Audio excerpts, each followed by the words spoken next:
शिवानी और आप देख रहे हैं बीजापुर एक्सप्रेस। चलते हैं खबरों की ओर। ನಲ್ಲಿ ಏನು ಈ ಡಬಲ್ ಮೋಟ್ ಇದೆಯಲ್ಲ, ಈ ಡಬಲ್ ಮೋಟ್ ಏರಿಯಾದಲ್ಲಿ ಒಂದು ಅಭಿವೃದ್ಧಿಪಡಿಸಬೇಕಂತ ಹೇಳಿ ಪ್ರವಾಸೋದ್ಯಮ ಇಲಾಖೆ ಮತ್ತು ASI ಅವರು ಇಬ್ಬರು ಕೂಡ ಒಂದು ಒಡಂಬಡಿಕೆಯನ್ನು ಮಾಡಿಕೊಂಡಿದ್ದಾರೆ. ಆ ಒಂದು ನಿಟ್ಟಿನಲ್ಲಿ ಈಗ ರೀಜನಲ್ ಮ್ಯಾನೇಜರ್ ASIನವರು ಇಲ್ಲಿ ಸೈಟ್ ಇನ್ಸ್ಪೆಕ್ಷನ್ಗೆ ಬಂದಿದ್ದಾರೆ. ಅವ್ರ ಕಡೆಯಿಂದ ಇನ್ ಪ್ರಿನ್ಸಿಪಲ್ ಅಪ್ರೂವಲ್ ಈಗಾಗಲೇ ಸಿಕ್ಕಿದೆ. ಅಲ್ಲಿ ಎಂಟ್ರೆನ್ಸ್ ಪಾಯಿಂಟ್ನಿಂದ ಹಿಡಿದು ಅಲ್ಲಿ ಈಗ ಏನು ದೇವಸ್ಥಾನ ಇದೆ ಅಲ್ಲಿ ಮಟ್ಟಿಗೆ ಒಂದು ವಾಕಿಂಗ್ ಪಾತ್ ಮಾಡಬೇಕು. ಮತ್ತು ಈ ಸ್ಪೇಸ್ ಏನಿದೆಯಲ್ಲ, ಹಿಂದಿನ ಟೈಮ್ನಲ್ಲಿ ತುಂಬ ನೈಟ್ನಲ್ಲಿ ತುಂಬ ಡಾರ್ಕ್ ಆಗಿದ್ದು, ಬೇರೆ ಬೆಳಕೇನು ಇರಲಿಲ್ಲ ಮತ್ತು ಸೇಫ್ಟಿ ಸೆಕ್ಯೂರಿಟಿ ಇರಲಿಲ್ಲ. ಬೇರೆ ರೀತಿಯಾದಂತಹ ಘಟನೆಗಳು ಕೂಡ ಈ ಹಿಂದೆಯಲ್ಲಿ ಆಗಿರುವಂತಹ ಒಂದು ಹಿನ್ನೆಲೆಯಲ್ಲಿ ಈ ಎಂಟೈರ್ ಸ್ಪೇಸನ್ನು ಬೆಳಕನ್ನು ಕೊಟ್ಟು ಅದನ್ನು ಕೂಡ ಎಸ್ಥೆಟಿಕ್ಲಿ ಒಂದು ಹೆರಿಟೇಜನ್ನು ಪ್ರಿಸರ್ವ್ ಮಾಡುವಂಥ ನಿಟ್ಟಿನಲ್ಲಿರುವಂಥ ಲೈಟಿಂಗ್ಸನ್ನು ಮಾಡಿ ಮತ್ತು ಈ ಏರಿಯಾನೆಲ್ಲವೂ ಕೂಡ CCTV ಕ್ಯಾಮ್ರಾ ಸರ್ವೆಲೆನ್ಸ್ ಒಳಗಡೆ ತರಬೇಕು ಅನ್ನುವಂಥ ಉದ್ದೇಶ ಇದೆ. ಮತ್ತು ಈ ಲ್ಯಾಂಡ್ಸ್ಕೇಪಿಂಗ್ ಜೊತೆಗೆ ಅಲ್ಲಿ ಅವರಿಗೆ ಬೇಕಾಗಿರುವಂಥ public communities, toilets, seating spaces ಮತ್ತು ಇನ್ಫಾರ್ಮೇಷನ್ ಬೋರ್ಡ್ಸ್ ಇವೆಲ್ಲವೂ ಕೂಡ ಇಲ್ಲಿ ಒಂದು ಸ್ಪೇಸ್ನಲ್ಲಿ ಬಂದರೆ ಈ ಸ್ಪೇಸನ್ನು ಸಾರ್ವಜನಿಕರು, ಎಸ್ಪೆಷಲಿ ಮಕ್ಕಳು, ಹಿಸ್ಟ್ರಿ ಸ್ಟೂಡೆಂಟ್ಸು, ಆರ್ಕಿಟೆಕ್ಚರ್ನಲ್ಲಿ ಆಸಕ್ತಿ ಇರುವಂಥ ಸ್ಟೂಡೆಂಟ್ಸ್ ಎಲ್ಲ ಬಂದು ಅವರು ಯೂಸ್ ಮಾಡ್ಕೊಳ್ಳಿಕ್ಕೆ ಅನುಕೂಲ ಆಗಲಿಕ್ಕೆ ಆಗ್ತದೆ ಅನ್ನುವಂಥದ್ದು ಒಂದು ದೃಷ್ಟಿಯಿಂದ ಈ ಪ್ಲ್ಯಾನ್ ಮಾಡ್ತಾ ಇದ್ದಾರೆ. ಸೊ ಇದು ಅವರು ಪ್ರಿನ್ಸಿಪಲ್ ಅಪ್ರೂವಲ್ ಕೊಟ್ಟಿರೋದ್ರಿಂದ ಆದಷ್ಟು ಬೇಗ ಈ ಕೆಲಸಗಳನ್ನು ಸ್ಟಾರ್ಟ್ ಮಾಡಿ ಬೋಟಿಂಗ್ ಪ್ಲ್ಯಾನ್ ಎಲ್ಲ ಇತ್ತು ಸರ್. ಬೋಟಿಂಗ್ ಮಾಡ್ತಾರೆ. ಈ ಪ್ರಥಮ ಹಂತದಲ್ಲಿ ಈಗ ಅವರು ಈ ವಾಕಿಂಗ್ ಪಾತ್ ಆ್ಯಂಡ್ ಲ್ಯಾಂಡ್ಸ್ಕೇಪಿಂಗ್, ಈ ಟಾಯ್ಲೆಟ್, ಪಬ್ಲಿಕ್ ಕಮ್ಯುನಿಟೀಸನ್ನು ಕ್ರಿಯೇಟ್ ಮಾಡುವುದಕ್ಕೆ ಈ ಪ್ರಿನ್ಸಿಪಲ್ ಅಪ್ರೂವಲ್ ಕೊಟ್ಟಿದ್ದಾರೆ. ಬೋಟಿಂಗ್ ಆ್ಯಂಡ್ ಅದರ್ ಥಿಂಗ್ಸ್ಗೆ ಅವರು ಹೆಡ್ ಆಫೀಸ್ನಿಂದ ಇನ್ನೂ ಅವರು ಅಪ್ರೂವಲ್ ಬರಬೇಕು. ಅದು ನಾನ್ ಮೋಟರೈಸ್ಡ್ ಫಾರ್ಮ್ ಆಫ್ ಬೋಟಿಂಗ್ ಮಾಡೋದ್ರ ಬಗ್ಗೆ ಕೂಡ ಅವರು ಚರ್ಚೆನಲ್ಲಿದ್ದಾರೆ. ಸೆಂಟ್ರಲ್ದಿಂದ ಕೂಡ ಅಪ್ರೂವಲ್ ಆಗಿದೆ ಸರ್. ಯತ್ನಾಳ್ ಅವರು ಕೂಡ 2 ವರ್ಷದ ಹಿಂದೆ ಪತ್ರ ಬರೆದಿತ್ತು. ಓಕೆ, ದುಡ್ಡು ಸ್ಯಾಂಕ್ಷನ್ ಆಗಿದೆ ಅಂತ ಹೇಳ್ತಾರೆ. ದುಡ್ಡು ಸ್ಯಾಂಕ್ಷನ್ ಈಗ ನಮ್ಮ ಸ್ಟೇಟ್ ಗೌರ್ಮೆಂಟಿನಿಂದ ಒಂದು 1.5 crores ಟೂರಿಸಂ ಡಿಪಾರ್ಟ್ಮೆಂಟಿಂದ ಸ್ಯಾಂಕ್ಷನ್ ಆಗಿರುವಂಥದ್ದಿದೆ. ಸೊ ಅದಕ್ಕೇ ಅವರು ಏನು ಟೂರಿಸಂ ಡಿಪಾರ್ಟ್ಮೆಂಟು ಆ್ಯಕ್ಷನ್ ಪ್ಲ್ಯಾನ್ ಇದೆಯಲ್ಲ, ಆ ಕಾಮಗಾರಿಗಳೆಲ್ಲ ASI ಗೈಡ್ಲೈನ್ಸ್ ಒಳಗಡೆ ಇದೆಯಾ ಅನ್ನುವಂಥದ್ದನ್ನು ನೋಡ್ಕೊಂಡು ಹೋಗಲಿಕ್ಕೆ ಅವ್ರು ಬಂದಿದ್ದಾರೆ. ಸೊ ಅದೆಲ್ಲ ಕರೆಕ್ಟ್ ಇದೆ ಅನ್ನುವಂಥದ್ದನ್ನು ಪ್ರಿಲಿಮಿನರಿ ಡಿಸ್ಕಷನ್ನಲ್ಲಿ ಹೇಳಿದ್ದಾರೆ. ಅವರು ಆಫೀಸಿಗೆ ಹೋಗಿಬಿಟ್ಟು ಅವರು ಫೈನಲ್ ಅಪ್ರೂವಲನ್ನು ನಮಗೆ ಕೊಟ್ಟಿರೋ ಕೂಡಲೇ ನಮ್ಮ state tourism department and archaeological survey of India ಅವರು ಗೈಡ್ಲೈನ್ಸ್ ಪ್ರಕಾರ ಅದನ್ನು ಕಾಮಗಾರಿಯಲ್ಲಿ ಎಕ್ಸಿಕ್ಯೂಟ್ ಮಾಡ್ತಾರೆ.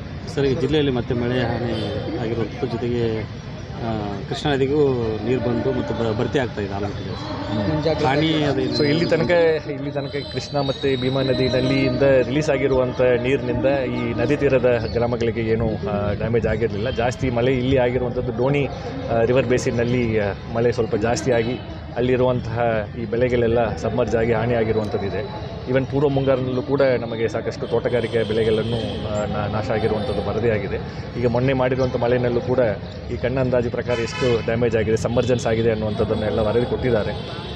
ಕೃಷಿ ಇಲಾಖೆ ಜಂಟಿ ನಿರ್ದೇಶಕರು ಮತ್ತು ತೋಟಗಾರಿಕೆ ಇಲಾಖೆಯ ಉಪನಿರ್ದೇಶಕರು ಇಬ್ಬರು ಕೂಡ ಅದನ್ನು ಈಗ ನಮ್ಮ ಕಂದಾಯ ಇಲಾಖೆ ಜೊತೆಗೆ ಜಂಟಿ ಸರ್ವೆಯನ್ನು ಮಾಡಿ ಒಂದು ಫೈನಲ್ ರಿಪೋರ್ಟನ್ನು ನಮಗೆ ಕೊಡ್ತಾರೆ.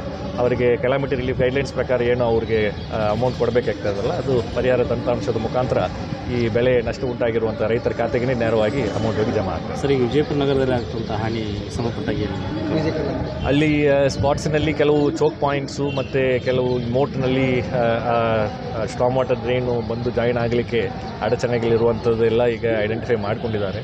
ಈ ಕಾರ್ಪೊರೇಷನ್ ಕಮಿಷನರ್ ಅವ್ರ ಜೊತೆಗೆ ಈಗ ಇಲ್ಲಿ ವಿಸಿಟ್ ಮಾಡಿದ್ದೇವೆ. ಸುಮಾರು ಒಂದು 7-8 ವಾರ್ಡ್ಗಳಲ್ಲಿ ಅತಿ ಹೆಚ್ಚು ಪ್ರಾಬ್ಲಮ್ ಇರುವಂಥದ್ದಿದೆ. ಅಲ್ಲಿ ಸಮಗ್ರವಾಗಿ ಏನು ಪ್ಲ್ಯಾನ್ ಮಾಡಬೇಕು, ಎಂಟೈರ್ ಸಿಸ್ಟಮ್ ಆಫ್ ನೆಟ್ವರ್ಕ್ಸ್, ಕೆಲವು ಕಡೆ ಅರ್ಧಕ್ಕೆ ಸ್ಟಾಮ್ ವಾಟರ್ ಡ್ರೈನು ನಿಂತಿರುವಂಥದ್ದು, ಅದನ್ನು ಕಾಮಗಾರಿಯನ್ನು ಪೂರ್ತಿ ಮಾಡಿಸಬೇಕಾಗಿರುವಂಥದ್ದು. ಕೆಲವು ಈ ಮೋಟ್ನಲ್ಲೆಲ್ಲ ಡಿಸಿಲ್ಟಿಂಗ್ ಮಾಡುವಂಥ ಅಗತ್ಯನೂ ಕೂಡ ಇದೆ. ಯಾಕೆಂದರೆ ಮೋಟ್ ಕರೆಕ್ಟ್ ಆಗಿದ್ದರೆ ಮೋಟ್ ಮುಖಾಂತರ ನೀರು ಡ್ರೈನ್ ಆಗಿಬಿಟ್ಟು ಫೋರ್ಟ್ ಒಳಗಡೆ ಆ ನೀರು ಬರದೇ ಈ ಸಿಟಿ ಒಳಗಡೆ ಫ್ಲಡ್ಡಿಂಗನ್ನು ಕಡಿಮೆ ಮಾಡಲಿಕ್ಕೆ ಸಾಧ್ಯತೆ ಆಗ್ತದೆ. ಆ ನಿಟ್ಟಿನಲ್ಲಿ ಈಗಾಗಲೇ ಜಿಲ್ಲಾ ಉಸ್ತುವಾರಿ ಸಚಿವರ ಕಡೆಯಿಂದ ಕೂಡ ಉದ್ಘಾಟನೆ ಅಂದರೆ ಭೂಮಿ ಪೂಜೆ ಆಗಿದೆ. ಸುಮಾರು ಒಂದು 5 ಕೋಟಿ ಈಗ ಡಿಸಾಸ್ಟರ್ ಮಿಟಿಗೇಷನ್ ಫಂಡ್ದು ಕಾಮಗಾರಿಯನ್ನು ಕೂಡ ಸ್ಯಾಂಕ್ಷನ್ ಆಗಿದೆ. ಅದು ಕಾರ್ಪೊರೇಷನ್ ವತಿಯಿಂದ ಎಕ್ಸಿಕ್ಯೂಟ್ ಆಗುವಂಥ ಒಂದು ವರ್ಕ್ಸು. ಆ ವರ್ಕ್ಸು ಆದಷ್ಟು ಬೇಗ ಈಗ ಮಳೆ ಸ್ವಲ್ಪ ಕಡಿಮೆ ಆದ ಕೂಡಲೇ ಆ ವರ್ಕ್ಸನ್ನು ಸ್ಟಾರ್ಟ್ ಮಾಡಿದರೆ ಆಲ್ಮೋಸ್ಟು ಒಂದು ಮೇಜರ್ ಪ್ರಾಬ್ಲಮ್ ಸಾಲ್ವ್ ಆಗ್ತದೆ. ಕೆಲವು ಎನ್ಕ್ರೋಚ್ಮೆಂಟ್ ರಿಮೂವಲ್ಸ್ ಏನಿದೆ ಅದನ್ನೆಲ್ಲ ಗುರುತಿಸ್ಕೊಂಡಿದ್ದಾರೆ. ಅದನ್ನು ಕೂಡ ಆದಷ್ಟು ಬೇಗ ರಿಮೂವ್ ಮಾಡಿದರೆ ಸಿಟಿಗೆ ಆಗುವಂಥ ಫ್ಲಡ್ಡಿಂಗ್ ಪ್ರಾಬ್ಲಮ್ಸನ್ನು ಪ್ರಿಯಾರಿಟಿ ಮೇಲೆ ಅಡ್ರೆಸ್ ಮಾಡ್ತಾರೆ. ಎಸ್ ವಿಸಿಟ್ ಗಗನಮನದ ಏನು ಪ್ಲ್ಯಾನ್ ಅದ, ಏನು ಸ್ಯಾಂಕ್ಷನ್ ಆಗಿದೆ? ಸುಮಾರು ಡಿಸ್ಟ್ರಿಕ್ಟ್ ಕಲೆಕ್ಟರ್ ನಾವು ಬಂದು ಈ ಗಗನಮಾಲ್ ಪ್ರದೇಶವನ್ನು ವೀಕ್ಷಣೆ ಮಾಡಿದ್ದೀವಿ. ಯಾವ ರೀತಿಯಾದಂಥ ಕಾರ್ಯಕಲಾಪಗಳಾಗಬೇಕು, ಸೊ ಸಾಕಷ್ಟು ಘಟನೆಗಳಾಗ್ತಾವಂತ ನಾವು ಕೇಳಿದ್ವಿ. ಸೊ ಅದ್ರ ಬಗ್ಗೆನೂ ನಾವು ಮುತುವರ್ಜಿ ವಹಿಸಿ ಎಲ್ಲದ್ರ ಬಗ್ಗೆ ವಿಚಾರಣೆ ಮಾಡಿ ಸಮಾಲೋಚನೆ ಮಾಡಿ ಕಲೆಕ್ಟರ್ ಜೋಡಿ ಸೊ ಇನ್ಸ್ಪೆಕ್ಷನ್ ಮಾಡಿದ್ವಿ. ಮುಂಬರುವ ದಿನಗಳೊಳಗೆ ಪರ್ಮಿಷನ್ನು ಸಿಕ್ಕಿದೆ. ಸೊ ಕೆಲಸ ಪ್ರಾರಂಭವಾಗುತ್ತೆ. ಡೆವಲಪ್ಮೆಂಟ್ ಆ್ಯಕ್ಟಿವಿಟೀಸ್ ಅಂತಂದರೆ ಈ ಕಡೆಯ ಒಳಗಡೆ ಪಾತ್ವೆ ಮಾಡಿ ಅಲ್ಲಿ ಜನರಿಗೆ ಬಂದವರಿಗೆ ಕೂಡಲಿಕ್ಕೆ, ನಂತರ ಈ ಬಿಜಾಪುರ ಶಹರ ಬಗ್ಗೆ ಮಾಹಿತಿ ಕೊಡೋ ಎಲ್ಲ ಮಾಹಿತಿಯನ್ನು ಅಲ್ಲಿ ಒದಗಿಸ್ತೀವಿ. ಆ ಭಾಗದ ಅರಕೆಲ ಅದು ಕಲೆಕ್ಟರ್ ಹೇಳ್ತಾರೆ, ಕಲೆಕ್ಟರ್ ಪ್ರಾಜೆಕ್ಟ್ ಅದು. So they will tell. Sir, ಇನ್ನೊಂದು ಈ ನೀರು ಭಾಳ ಗಲೀಜಿರ್ತದೆ, ಅದು ಯಾವಾಗಲೂ ನಿಂತ ನೀರು ಅದನ್ನು ಕ್ಲೀನ್ ಮೇಂಟೈನ್ ಮಾಡೋಕೆ ಅದು ಯಾವ ರೀತಿ ಕ್ಲೀನ್ ಮಾಡೋದು? ಅದು ಮೋಟ್ ವಾಲ್ ಅಂತ ಇರ್ತೈತಿ, ಕಲ್ಮಶ ನೀರನ್ನ ನೀವು ಬಿಟ್ಟಿರ್ತೀರಿ. ಅದನ್ನು ದಯವಿಟ್ಟು ನಿಮ್ಮ ಮುಖಾಂತರ ಎಲ್ಲರಿಗೂ ನಾವು ಮನವಿ ಮಾಡ್ಕೊಳ್ತೀನಿ.